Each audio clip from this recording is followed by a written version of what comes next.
اب یہ علامت ایسی ہے جو کسی فتویٰ سے نہیں معلوم ہوگی، ہمیں خود معلوم ہو جائے ہماری اپنی زندگی کا کیا حال ہے، کیا ہم فرائض کی پابندی کرتے ہیں کہ نہیں کرتے ہیں، سنن کا، نوافل کا. پھر رمضان ختم ہوا، کوئی اسلام تو نہیں چلا گیا.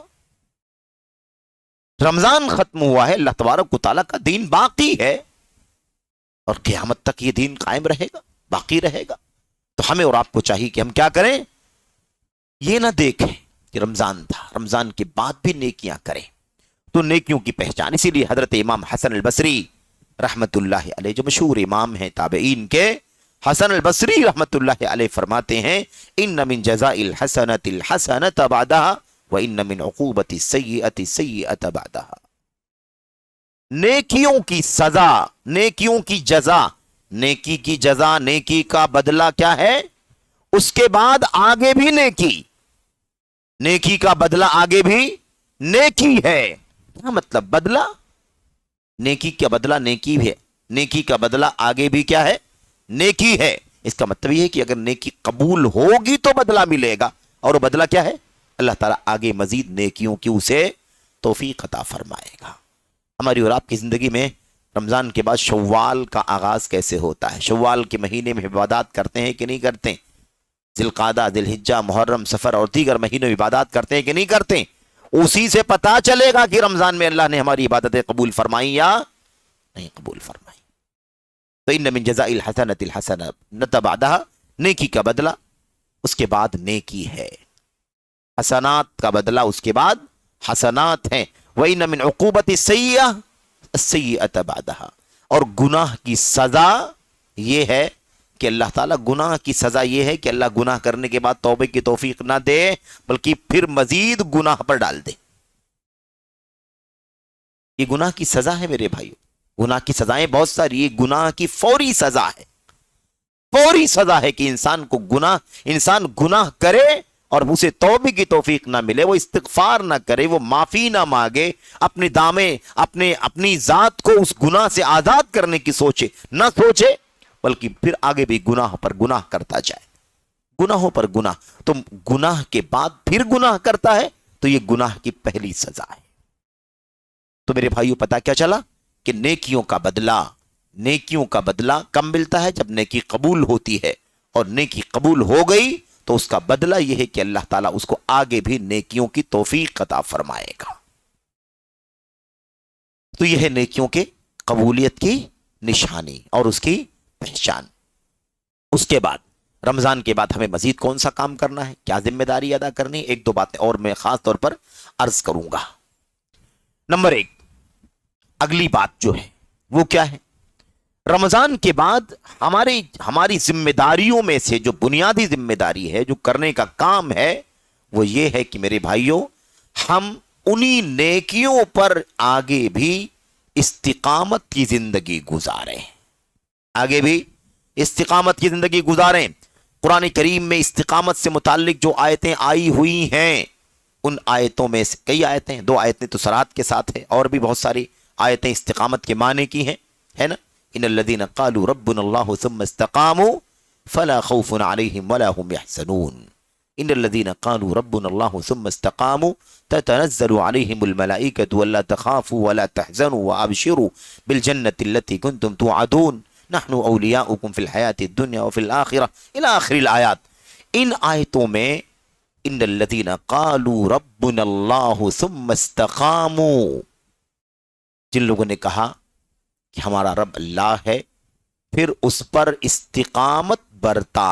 استقامت، اس آیت کریمہ کی تفسیر میں بہت ساری باتیں کہی گئی ہیں، بہت ساری باتیں.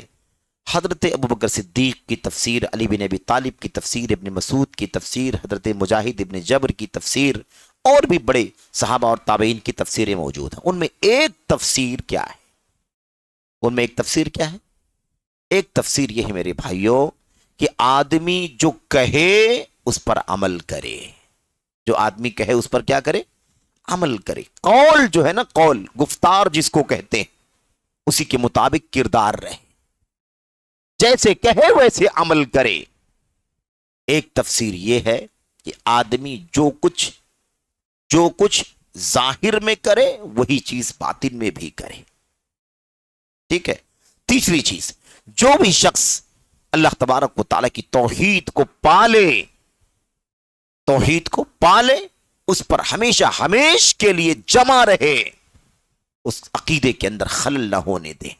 میرے بھائیوں، طوفان آئے کہ آندھی آئے کہ مصیبت آئے، کچھ بھی ہو جائے، لیکن انسان اپنی توحید سے سمجھوتا نہ کرے۔ یہ اس آیت کریمہ کی تفسیروں میں کہی گئی مفسرین کی باتیں۔ تو ایک بات کیا ہے، استقامت کا معنی کیا میرے بھائیوں؟ کہ انسان نیکیاں ہمیشہ کرے، ہمیشہ نیکی کرے، ہمیشہ نیکی۔ قرآن کریم کی دوسری آیت کریمہ میں اللہ تبارک و تعالیٰ فرماتا ہے، اور بہت مشہور آیت کریمہ، یا ایھا الذین آمنوا اتقوا اللہ حق تقاتہ ولا تموتن الا وانتم مسلمون۔ اتقوا اللہ حق تقاتہ ولا تموتن الا وانتم مسلمون، الا وانتم مسلمون، تمہاری موت نہ ہو۔ اللہ سے ڈرو جیسے ڈرنا چاہیے، اللہ سے ڈرو جیسے اللہ سے ڈرنے کا حق ہے، اور نہ موت ہو تمہاری، نہ مرنا تم، مگر اسی حال میں کہ تم مسلمان رہو۔ تمہاری موت ہو تو کس حال میں ہو؟ مسلمان رہو، اسلام کی حالت میں موت ہو، اللہ کی تابعداری، توحید کے ساتھ، اخلاص کے ساتھ، اللہ کے نبی علیہ الصلوۃ والسلام کی مطابقت کے ساتھ تمہاری کیا ہو؟ موت ہو۔ تو اب موت تک اسلام، موت تک تابعداری، موت تک بندگی، موت تک خوف، موت تک تقوی، موت تک گناہوں سے بچنا، معاصی سے بچنا، منکرات سے بچنا۔ فرائض تو ہے ہی، فرائض کے علاوہ میرے بھائیوں سنن، مستحبات، نوافل، فضائل پر عمل کرنا، یہ کب تک ہے؟ کب تک ہے؟ موت تک ہے۔ رمضان شوال تو کوئی چیز ہی نہیں ہے میرے بھائیوں، پوری زندگی جب تک جیے تب تک ہمیں اور آپ کو کیا کرنا ہے؟ تقوی کی زندگی گزارنا ہے۔ تو یہ بنیادی کام ہے، بنیادی کام ہے۔ نیکیوں پر استقامت، عمل صالح پر استقامت، ثابت قدمی، عقیدہ، صحیح عقیدہ، اس پر استقامت، اتباع سنت، اس پر استقامت، سلف امت صحابہ کرام کا طور طریقہ، رہن سہن، اور اس پر استقامت دوام ہونا چاہیے۔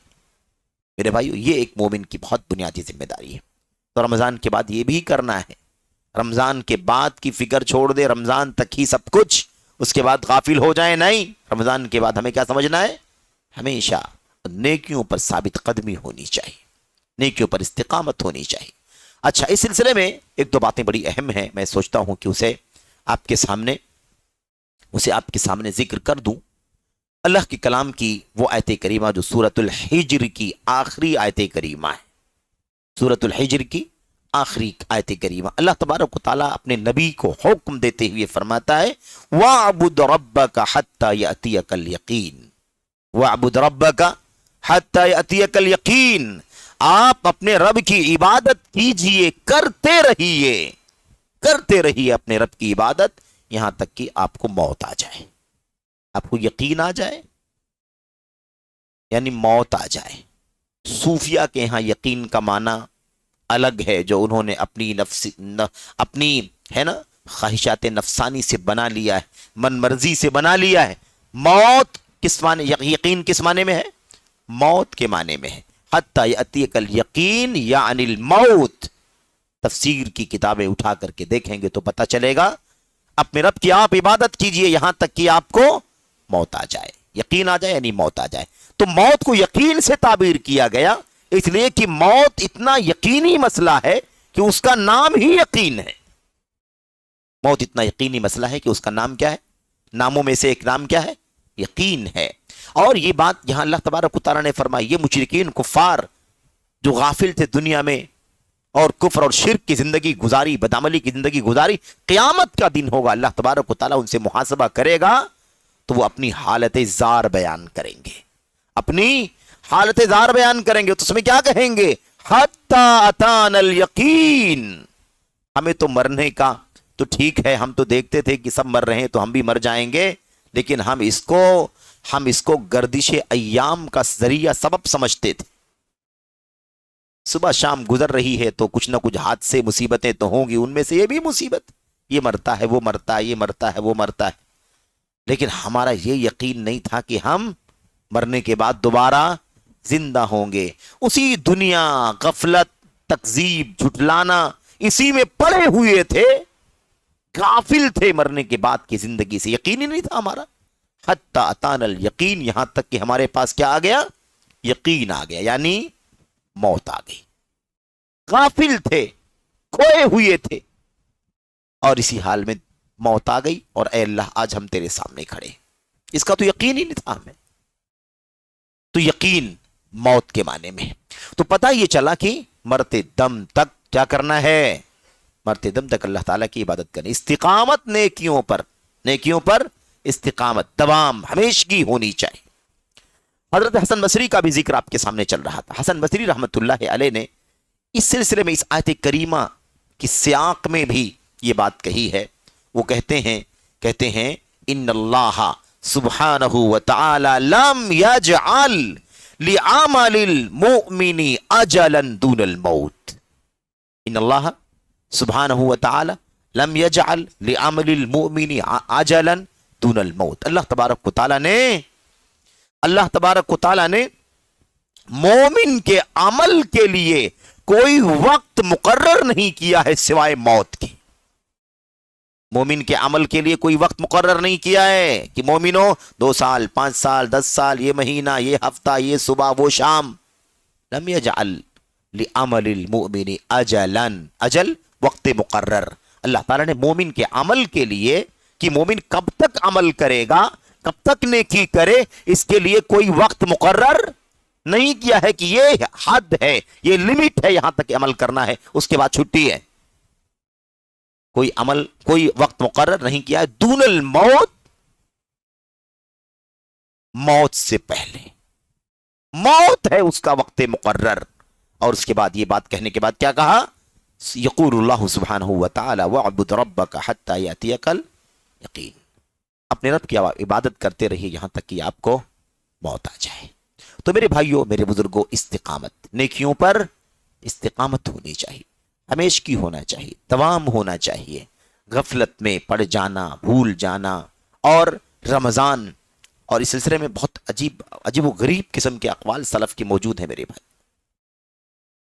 رمضان جو ہے نا، بسا اوقات کچھ لوگ، بعض لوگ، اللہ تعالی ہم سب کو عافیت عطا فرمائے، ایک بوجھ کی طرح سے گزارتے ہیں. کیا گزارتے ہیں؟ بوجھ کی طرح سے.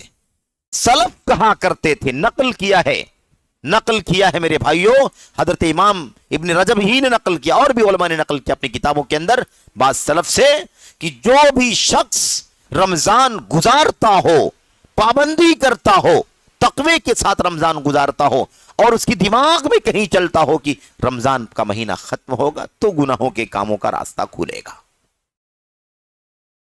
تو اللہ تبارک و تعالیٰ اس کی رمضان کی عبادتوں کو قبول نہیں فرمائے گا. کیونکہ میرے بھائیوں، عمل کی قبولیت کا دار و مدار کس پر ہے؟ نیتوں پر ہے. اس کی نیت میں یہ ہے کہ رمضان جائے گا تب میں گناہ کے کام کروں گا. گناہ کے کام کرنے کے لیے کوئی الگ سے کام کرنا نہیں، پھر نمازوں کی پابندی نہیں کرے گا. سب سے بڑا گناہ ہے کہ نہیں ایمان کے بعد؟ کتنا بڑا مسئلہ ہے. تو جو بھی شخص رمضان کے مہینے کے اندر میرے بھائیوں یہ سوچے کہ رمضان ختم ہوگا تو میں بدعملی کروں گا، گناہ کے کام کروں گا، اللہ تبارک و تعالیٰ اس کی نیکیوں کو ضائع کر دے گا، اس کے عمل کو قبول نہیں فرمائے گا. تو یہ بہت بڑا مسئلہ ہے اپنے آپ میں. اور میرے بھائیوں، وہ روایت خیر مرفوع اللہ کے نبی علیہ السلام سے نہیں ثابت ہے. وہ دعا، بلکہ کہہ لیجئے وہ دعا جو معروف ہے بہت سارے لوگوں کی زبان پر بھی آپ نے سنا ہوگا، کہ رمضان کے بارے میں وہ کہا کرتے تھے اللہم سلمنا لرمضان وسلمہ لنا وتسلمہ منا یا رب العالمین. اس طرح کے الفاظ جو آئے ہوئے ہیں نا، کہ لوگ بعض سلف دعا کیا کرتے تھے. یہ اللہ کے نبی کے حوالے سے بھی روایت آئی ہوئی ہے کہ اللہ کے نبی صلی اللہ علیہ وسلم صحابہ کرام کو سکھاتے تھے، تعلیم دیتے تھے کیا، کہ وہ کیا کہا کریں، اللہم سلمنا لرمضان، اے اللہ ہمیں تو رمضان کے لیے سلامتی عطا فرما، رمضان کے لیے ہمیں سلامتی عطا فرما، وہ سلمہ لنا، اور ہمارے لیے رمضان کو سلامت رکھ، ہمارے لیے رمضان کو سلامت رکھ، وہ تسلمہ منا، اور رمضان کو ہم سے قبول فرما. یعنی رمضان مل جائے، عبادت کریں تو ہم سے کیا کر، قبول فرما. یہ دعا بعض سلف سے آئی ہوئی ہے. میں آپ کو بتا دوں کہ یہ روایت اللہ کے نبی علیہ السلام سے مرفوعاً ثابت نہیں ہے، اللہ کے نبی علیہ السلام سے مرفوعاً ثابت نہیں ہے، یہی بات صحیح ہے کہ مرفوعاً اس کا اللہ کے نبی علیہ السلام سے کوئی تعلق نہیں ہے۔ البتہ بعض ائمہ تابعین سے، بعض ائمہ تابعین سے یہ منقول ہے اور ثابت ہے کہ وہ یہ دعا کیا کرتے تھے۔ بہرحال خلاصہ کلام کیا ہے میرے بھائیوں کہ ہمیں اور آپ کو ماہ رمضان کے بعد بھی نیکیوں پر استقامت اختیار کرنا چاہیے، دوام اختیار کرنا چاہیے۔ یا وہ حضرت سفیان ابن عبداللہ الثقفی رضی اللہ تعالیٰ عنہ کی مشہور روایت ہے، قل لی فی الاسلام قولا لا اسأل عنہ احدا غیرک او بعدک، اللہ کے نبی علیہ السلام مجھے اسلام میں کوئی ایسی بات بتلا دیجئے کہ میں اب اس کے بعد، آپ کے بعد اس بارے میں سوال کسی سے نہ کروں۔ اسلام میں کوئی ایسی بات بتائیے، اہم بات، قیمتی بات، جسے میں اپنے پلے باندھ لوں اور اس قسم کا اب آپ کے بعد مجھے کسی اور سے سوال کرنے کی ضرورت نہ پڑے۔ تو اللہ کے نبی نے کیا فرمایا؟ آپ نے فرمایا قل آمنت باللہ ثم استقم، قل آمنت باللہ ثم استقم، کہو اللہ تبارک و تعالیٰ پر میں ایمان لایا، ثم استقم، اور پھر اسی پر مضبوطی سے جمے رہو۔ میرے بھائیوں، رمضان تو گیا، شوال کی یہ تاریخیں چل رہی ہیں، شوال میں رمضان کے معاً بعد اللہ تبارک و تعالیٰ نے 6 روزے کی سنت عطا فرمائی ہے، جس کو شش عیدی کہتے ہیں۔ میرے بھائیوں، شوال کے 6 روزے کہتے ہیں، ہم سب جانتے ہیں۔ ہمیں اللہ تعالیٰ ان 6 روزوں کا اہتمام کرنے کی توفیق عطا فرمائے۔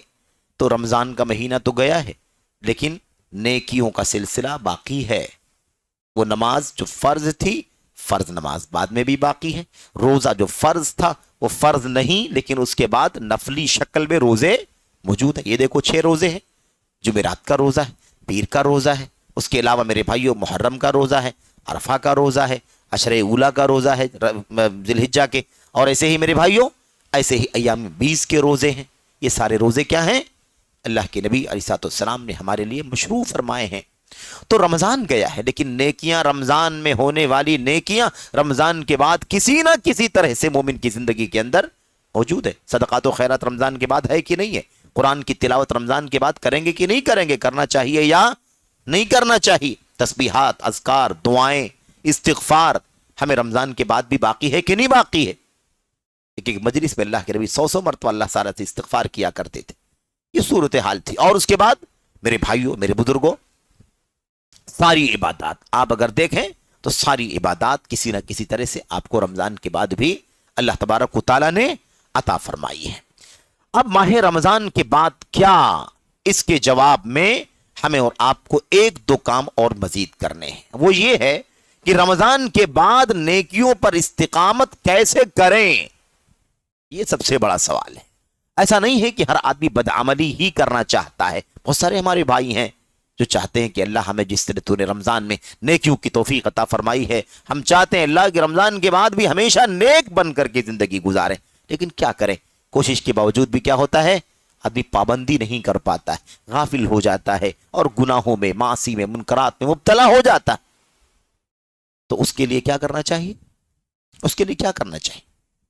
بہت بنیادی کام ہے میرے بھائیوں۔ یہ بھی ہماری اور آپ کی ذمہ داری کا حصہ ہے کہ ہم یہ فکر کریں کہ رمضان کے بعد ہمیں ہمیشہ پورے سال، اور پھر ہر سال اگر کہیں تو پوری زندگی، الدہر، ہمیشہ ہمیشہ ہمیں نیک بن کر کے رہنا، عمل صالح کر کے، عمل صالح کے ساتھ زندگی گزارنی، اس کی فکر تو ہمیں کیسے اس کی توفیق ہوگی؟ یہ مسئلہ کیسے آسان ہوگا ہمارے لیے؟ اس سلسلے میں 2-3-4 باتیں میں گزارش کرتا ہوں، اپنی ذات سے کے لیے عرض کرتا ہوں، اور آپ تم اپنے بھائیوں سے عرض کرتا ہوں کہ اللہ تعالی ہم سبوں کو اس کی توفیق عطا فرمائے، آمین یا رب العالمین۔ سب سے پہلا کام تو یہ ہے میرے بھائیوں کہ ہم جس عزم سے رمضان میں ہم نے نیکیاں انجام دی ہیں، عزم جانتے ہیں، پکا ارادہ، پکا ارادہ، اسی طرح کا پکا ارادہ رمضان کے بعد بھی قائم رکھیں گے تو رمضان کے بعد بھی نیکیاں ہم اپنی زندگی میں کرتے رہیں گے۔ بغیر عزم کے یہ کام نہیں ہو سکتا میرے بھائی. مشقت چاہتا ہے عمل، صبر چاہتا ہے. اور اسی لیے صبر نا رمضان کو کیا کہا گیا؟ شہر الصبر، صبر کا مہینہ ہے. اس لیے کہ انسان گناہوں کے کرنے سے صبر کرتا ہے کہ نہیں؟ نیکیوں کو انجام دینے پر صبر کرتا ہے. مشقت آ رہی ہے، پیاس کی مشقت آ رہی ہے، بھوک کی مشقت آ رہی ہے انسان کی اپنی جائز ضروریات اور خواہشات کے، لیکن پھر بھی کیا کر رہا ہے؟ برداشت کر رہا ہے. تو صبر، تو یہ صبر جانتے ہیں نا، اس کے بغیر کوئی بھی مشقت کا کام انجام نہیں پا سکتا. تو جس عازم نے ہم کو اس بات کا اہل بنایا کہ ہم پورے ایک مہینے 29 دن 30 دن، چاہے گرمی ہو، گرمی کی کتنی بھی شدت ہو میرے بھائیو، کام کتنی مشقت کا ہو، ہم نے عزم کیا تھا کہ اللہ ہم اس بندگی کے کام کو، رمضان کے مہینے کے روزے کو ہم لازماً رکھیں گے. ہے کہ نہیں؟ ہم نے عزم کیا، تب تو ہمیں اللہ تبارک و تعالیٰ نے اس میں کامیابی عطا فرمائی. تو ہمیں اس کے بعد بھی کیا کرنا ہے؟ عزم کرنا ہے، ہمیں عزم اور ہمت کے ساتھ. تو اس کے بغیر ہم بعد میں عمل نہیں کر سکتے، پابندی نہیں ہو سکتی میرے بھائیوں. ضروری ہے کہ ہم عزم کریں. نبی کریم صلی اللہ علیہ وسلم کی زندگی دیکھیں، آپ کی زندگی ہم جانتے ہیں، آپ کی سیرت جانتے ہیں، کس قدر عبادت گزار، کس قدر عبادت گزار، بندگی کرنے والے، راتوں کو جاگنے والے اور رونے والے، گڑگڑانے والے نبی کریم صلی اللہ علیہ وسلم. لیکن اللہ کے نبی علیہ السلام کی دعاؤں میں سے ایک دعا کیا تھی؟ اللہ کے نبی علیہ السلام کی دعاؤں میں سے ایک دعا، اور بڑی اہم دعا میرے بھائی، اللہم انی اسألوک الثبات فی الامر، اللہم انی اسألوک الثبات فی الامر والعزیمت علی الرشد. یہ دو الفاظ میں اللہ اکبر. حافظ ابن القیم رحمت اللہ علیہ اپنی کتاب میں جب اس دعا پر بات کرتے ہیں نا تو کہتے ہیں ہذان جماع الفلاح، یہ دو خوبیاں، یہ دو صفتیں جو اللہ کے نبی علیہ السلام اللہ سے مانگتے تھے، ایک مومن کی زندگی میں یہ کامیابی کا مجموعہ ہے، کامیابی کا نچوڑ ہے، کامیابی کا فلاح کا میرے بھائیوں خلاصہ ہے. وہ کیا ہے؟ اللہم انی اسألوک الثبات فی الامر والعزیمت علی الرشد. اے اللہ میں تجھ سے نیکی کے معاملے میں ثابت قدمی کا سوال کرتا ہوں. نیکیوں کے معاملے میں میں تجھ سے ثابت قدمی کا سوال کرتا ہوں. ثابت قدمی، ہمیشہ کام کروں، ہمیشہ نیکی کروں، ہمیشہ نیکی کی پابندی کروں، اس کا سوال کرتا ہوں. لیکن یہ کام کیسے ہوگا؟ والعزیمت علی الرشد، نیکی کے کام پر، رشد کا مطلب نیکی کا کام، بھلائی کا کام، نیکی اور بھلائی کے کام پر پکا ارادہ مانگتا ہوں تجھ سے. بھائی ہمیں اگر سخت سے سخت سردی میں اٹھ کر کے سفر کرنے کے لیے اگر ایئرپورٹ جانا ہو، اٹھ کے جاتے ہیں کہ نہیں جاتے ہیں؟ سخت سردیوں میں ہمیں ٹرین پکڑنی ہے، جاتے ہیں کہ نہیں جاتے ہیں بھائی؟ تب تو ہماری ٹرینیں نہیں چھوٹتی، ہماری فلائٹیں نہیں چھوٹتی، ہم سارا کام کرتے ہیں کہ نہیں کرتے؟ کیوں کر لیتے ہیں؟ کیوں کر لیتے ہیں؟ اس لیے کہ ہم نے ٹھان لیا ہے، ہم نے پکا عزم کیا ہوا ہے، یہ کام کرنا ہی کرنا ہے. تو ہم سخت سردی میں بھی اڑ جاتے ہیں اور اپنی منزل کی طرف، اپنے مقصد کی طرف نکل جاتے ہیں. تو آخر وہ ہم کر لیتے ہیں، لیکن ہم نماز کی پابندی کیوں نہیں کرتے؟ فجر کی نماز ہماری ضائع کیسے ہو جاتی ہے؟ عشاء کی نماز ضائع کیسے ہو جاتی ہے؟ دیگر نمازیں مثال کے طور پر کیوں ضائع ہو جاتی ہے؟ اس لیے کہ ہمارے پاس عزم نہیں ہے. ہم اگر اس کے لیے بھی پکا عزم کریں، ارادہ کریں، تو اللہ کی ذات سے یقین ہے کہ ہم اور آپ اپنی ہر موسم میں، ہر مشکل میں بھی انشاءاللہ تبارک و تعالیٰ اپنی عبادات کی پابندی کرنے میں کامیاب ہو جائیں گے. تو یہ بنیادی کام کیا ہے کہ ہم دو چیزوں کو اللہ تبارک و تعالیٰ سے مانگیں. ایک ہے ثابت قدمی، کسی بھی نیکی کے معاملے میں ثابت قدمی، ڈٹے رہنا، جمے رہنا، پکا رہنا. اور دوسری چیز نیکی کے کام میں عزم اور ارادہ پکا ہونا چاہیے. تو اللہم آپ بھی دعا کریں، ہم سب دعا کریں، اللہم انی اسألوک الثبات فی الامر والعزیمت علی الرشد. اللہ تعالیٰ مجھ کو آپ کو عزم کی، عزیمت کی اور ثابت قدمی کی توفیق عطا فرمائے۔ نمبر 1۔ نمبر 2، ہم رمضان کے بعد بھی نیک بننا چاہتے ہیں، نیک بن کر رہنا چاہتے ہیں، لیکن نہیں ہو پاتا۔ دوسرا کام کیا کریں؟ دوسرا کام ہماری اور آپ کی بہت بنیادی ذمہ داری ہے، وہ یہ ہے کہ ہم دنیا میں کھو نہ جائیں، موت کو بھی یاد کریں، موت کو یاد کریں۔ میرے بھائیو، یہ موت جو ہے نا، ساری غفلتوں سے ہمیں اور آپ کو آزاد کر دیتی ہے۔ ہم بہت غافل رہتے ہیں، کھوئے رہتے ہیں، مشغول رہتے ہیں، دنیا ہے، ہائماری ہے، دوڑ بھاگ ہے، روزی روٹی ہے، دولت ہے، پیسے ہیں، زمین ہے، جائیداد ہے، ہم مستقل اس کے پیچھے لگے رہتے ہیں اور اللہ تعالیٰ کی عبادت سے، بندگی سے غافل ہو جاتے ہیں۔ میرے بھائیوں، تو یہ اگر ہم موت کو یاد کریں گے نا، تو موت ان ساری لذتوں، سارے مزے، ساری چاہتیں، ساری خواہشات، بھاونائیں، تمنائیں، ان سب کو کٹ کر کے رکھ دے گی، کچل کر کے رکھ دے گی، ہے کہ نہیں؟ اسی لیے اللہ کے نبی علیہ الصلوۃ والسلام کثرت سے موت کو یاد کرنے کا حکم دیا کرتے تھے۔ صحابہ کرام کی سیرت ہم اور آپ پڑھتے ہیں نا، سلف امت کی سیرت، ان کی زندگیوں میں ہم کیا پاتے ہیں؟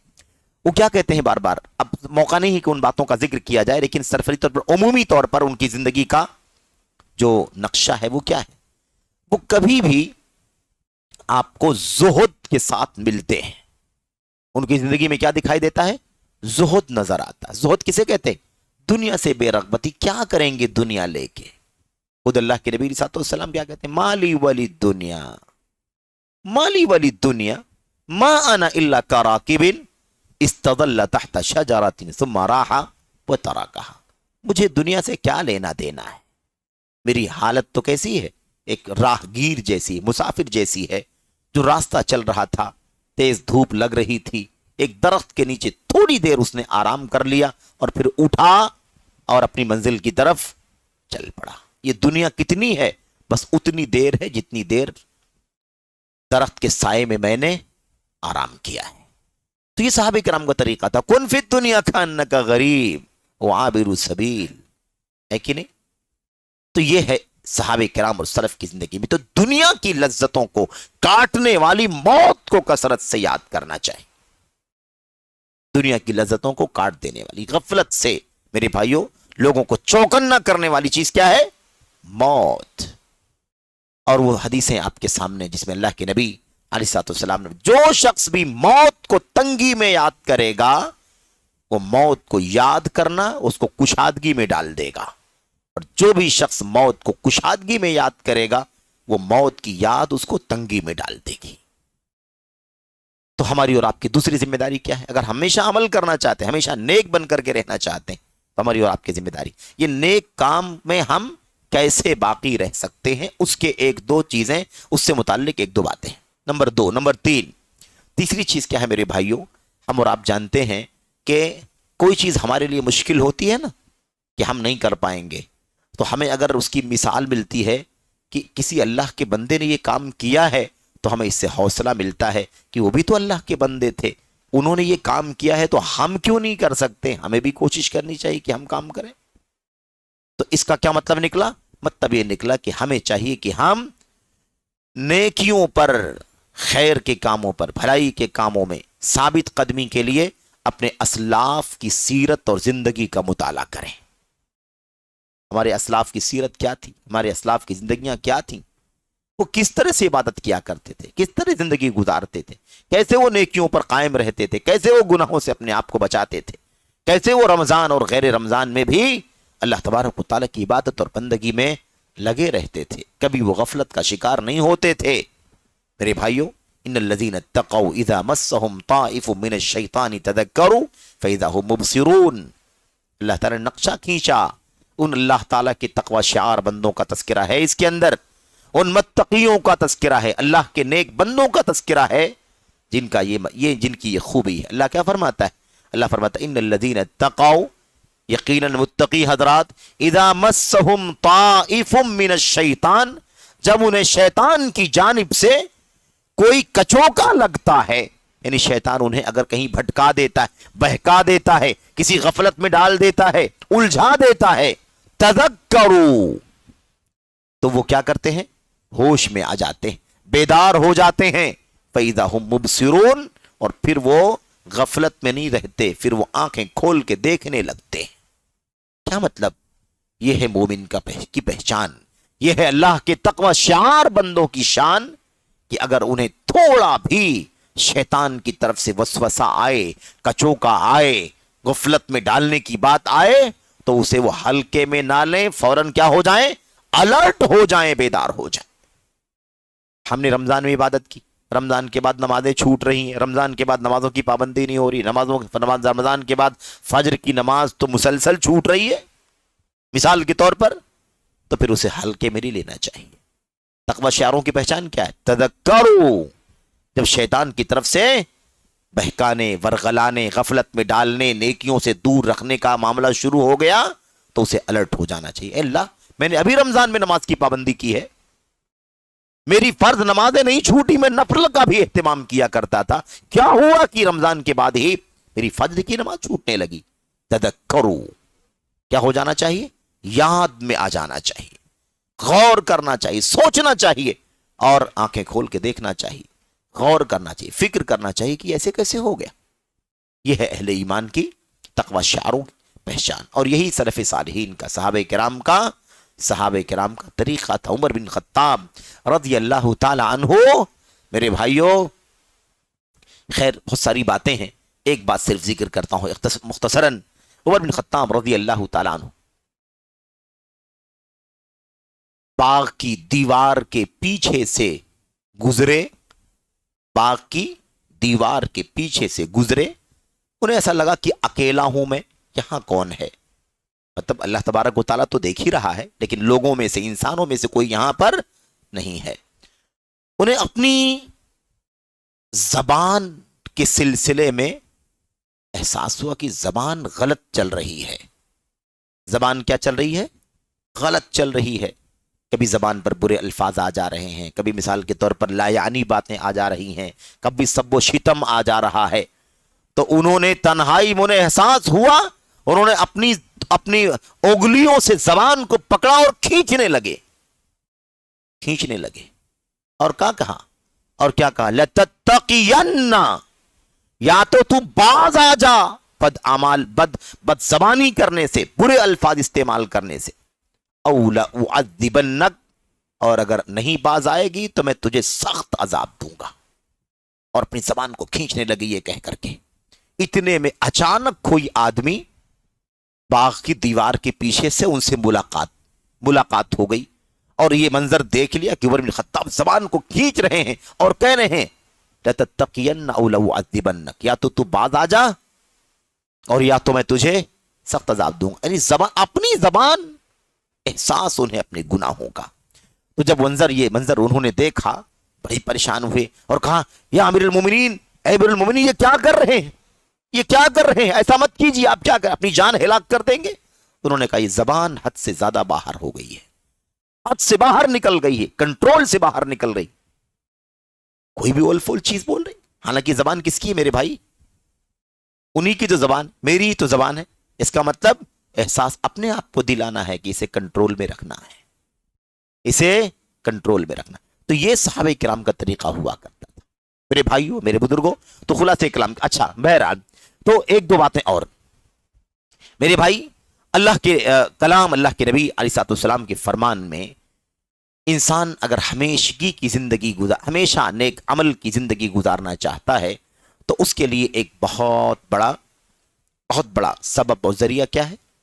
اللہ تبارک و تعالی سے، آخری بات ہے، استقامت کی دعا کرنا۔ اللہ ہی ہمیں گناہوں سے بچا سکتا ہے، اللہ ہی ہمیں شیطان کے وسوسوں سے بچا سکتا ہے، اللہ ہی ہمیں نیک کار بنائے رکھ سکتا ہے۔ اس لیے ہمیں کیا کرنا ہے؟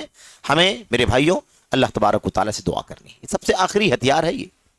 ہم ساری کوشش کر لیں اور اس کے بعد بھی اگر اپنے مقصد میں کامیاب نہ ہو تو ہمیں کیا کرنا چاہیے؟ اپنے اللہ کو پکارنا چاہیے، اللہ کو پکارنا چاہیے۔ ربنا هب لنا من ازواجنا وذرياتنا، ہے کہ نہیں؟ ہمیں اللہ تبارک و تعالیٰ سے مانگنا ہے، تو ہمیں کیا کرنا ہے؟ ربنا لا تزغ قلوبنا ربنا لا تزغ قلوبنا بعد اذ ہدیتنا وہب لنا من لدنک رحمہ۔ اے اللہ، تو نے ہمارے دل کو ہدایت دے دی ہے، اس کے بعد اب اسے ٹیڑھا مت کرنا. دل ہدایت پا چکے ہیں, تو نے ہمارے دلوں کو ہدایت دی. اس چھوٹی سی دعا میں بہت ساری باتیں ہیں, بڑی عظیم عبرتیں. اس سب سے بڑی بات تو کیا ہے؟ ربنا لا تزغ قلوبنا, اے اللہ ہمارے دلوں کو مت موڑنا, بعد اذ ہدیتنا, بعد اس کے کہ تو نے ہمیں ہدایت دی ہے. پتہ ہی چلتا ہے کہ ہدایت کون دیتا ہے؟ اللہ تبارک و تعالی ہدایت دیتا ہے. اس لیے اللہ سے دعا کرو کہ اللہ ہدایت دینے والا ہدایت پر رکھے اور ہمارے دلوں کو کجی, انحراف اور ایسے ہی میرے بھائیوں ضلالت کی طرف, گمراہی کی طرف نہ لے کر کے جائے. یہ ہماری اور آپ کی, یہ ہمارا اور آپ کا سب سے بڑا ہتھیار ہے, سب سے بڑی ہمارے لیے میرے بھائیوں یہ دعا بہت بڑی چیز ہے. اللہ کے نبی علیہ السلام اسی سلسلے میں دعا کیا کرتے تھے نا. جب بھی گھر میں آتے تھے, گھر سے باہر نکلتے تھے تو کیا دعا کرتے تھے؟ یہی دعا ہمیشگی کی دعا کرتے تھے نا. اپنے دل کو, اپنی دل کی ثابت قدمی کے لیے دعا کیا کرتے تھے. گناہوں سے اللہ تبارک و تعالی ہمارے دلوں کو پھیر کر کے نیکیوں پر ثابت کر دے, اس کے لیے اللہ کے نبی علیہ السلام دعا کیا کرتے تھے. یہ ہمارا اور آپ کا طریقہ ہونا چاہیے. ہمارا اور آپ کا ہمیشہ تعلق قرآن کریم سے قائم رہنا چاہیے. قرآن کریم ان بیمار دلوں, ان بیمار دل یا بوسیدہ دل, میرے بھائیوں جو دل پرانا ہو جاتا ہے, جو دل پرانا ہو جاتا ہے, اس دل کو رینیو کرنے کا کام کرتا ہے قرآن. اللہ کے نبی علیہ السلام کہا کرتے تھے, ان الایمان لا یخلق فی جوف احدکم کما یخلق الثوب فاقرؤوا القرآن یجدد الایمان فی قلوبکم. دعا کرتے تھے, کیا کہتے تھے؟ کہتے تھے اے لوگو, فرماتے تھے اے لوگو سن لو, ایمان جو ہے نا, ایمان وہ تمہارے دلوں میں پرانا ہو جاتا ہے جیسے تمہارے کپڑے یوز کرنے سے پرانے ہو جاتے ہیں. کپڑے یوز کرنے سے کیا ہو جاتے ہیں؟ پرانے ہو جاتے ہیں, بوسیدہ ہو جاتے ہیں, پہننے کے لائق نہیں رہتے, انسان نہیں پہننا چاہتا. تو اللہ کے نبی نے کیا فرمایا؟ بالکل ویسے ہی سمجھ لو, سمجھنے کے لیے کہ ایمان بھی تمہارے دل کے اندر کیا ہوتا ہے؟ پرانا ہو جاتا ہے, بوسیدہ ہو جاتا ہے. فقرؤوا القرآن یا فتلوا القرآن یجدد الایمان فی قلوبکم, اس لیے تم قرآن کریم کی تلاوت کیا کرو, قرآن کریم کی تلاوت کرتے رہو, وہ ایمان کو تمہارے اندر نیا کر دے گا, وہ تمہارے اندر ایمان کی تجدید کر دے گا. یہ چیز ہونی چاہیے. اور میرے بھائیو اسی لیے ہمارے اسلاف قرآن کریم کی تلاوت کرتے تھے, زار و قطار روتے تھے, اللہ تبارک و تعالیٰ کے سامنے روتے تھے, گڑگڑاتے تھے. ہماری اور آپ کی ذمہ داری بھی یہی ہے کہ ہم اور آپ کیا کریں؟ قرآن کریم سے ہمیشہ رشتہ مضبوط رکھیں. رمضان کی تلاوت یہ مومن کا کام نہیں ہے میرے بھائیو, کم کرو لیکن مسلسل کرو. ان احب الاعمال ادومها وان قل, ان افضل الاعمال الى الله ما دوم عليه وان قل, ما داوم عليه صاحبه وان قل. میرے بھائیو اللہ تبارک و تعالیٰ کے سب سے زیادہ محبوب عمل, سب سے زیادہ افضل عمل وہ ہے جو ہمیشگی جس پر کی جائے, ہمیشہ عمل کیا جائے. چاہے عمل کرنے والا تھوڑا ہی عمل کرے لیکن ہمیشہ عمل کرے, یہ اللہ تبارک و تعالیٰ کو بڑا محبوب ہے, بہت زیادہ پسند ہے, افضل عمل ہے. اللہ تعالیٰ مجھ کو آپ کو اس کی توفیق عطا فرمائے. بہرحال یہ ٹوٹی پھوٹی چند باتیں تھیں. اللہ سے دعا کرتے ہیں کہ اللہ تبارک و تعالیٰ, اور بھی باتیں ہیں بہت ساری, سلف کے سیرت میں بہت ساری باتیں ملتی ہیں. بہرحال اللہ سے دعا ہے کہ اللہ عز و جل مجھ کو آپ کو رمضان کے بعد بھی نیکی پر استقامت کی توفیق عطا فرمائے. رمضان کے بعد ہمیں کیا کیا کرنا چاہیے, اللہ عز و جل ہمیں اور آپ کو اپنے اندر اس کا صحیح شعور اور صحیح احساس پیدا کرنے کی توفیق عطا فرمائے, اور اس پر عملی, میرے بھائیوں اس پر عملی قدم اٹھانے کی توفیق عطا فرمائے. آمین رب العالمین. تمام لوگوں کے شکریہ کے ساتھ اللہ سے دعا کرتا ہوں کہ اللہ تعالیٰ مجھ کو آپ کو اس مجلس میں شرکت اور اللہ کے کلام اور نبی علیہ السلام کے فرمان, سلف امت کی سیرت کی گفتگو کے نتیجے میں اپنے فضل و کرم سے ہم سب کی مغفرت فرمائے. اللہ تعالیٰ ہم سب کی اس مجلس کو قبول فرما لے. جو بھی اس مجلس میں حاضر ہوا ہے اللہ تبارک و تعالیٰ اسے اس کا نیک صلہ, نیک بدلہ عطا فرمائے, اور اللہ تعالیٰ ہمیں اور آپ کو ہمیشہ اپنا مخلص بندہ بن کر زندگی گزارنے کی توفیق عطا فرمائے. آمین رب العالمین. وصلی اللہ وسلم وبارک علی نبینا محمد وعلی آلہ وصحبہ اجمعین. والسلام علیکم ورحمۃ اللہ وبرکاتہ.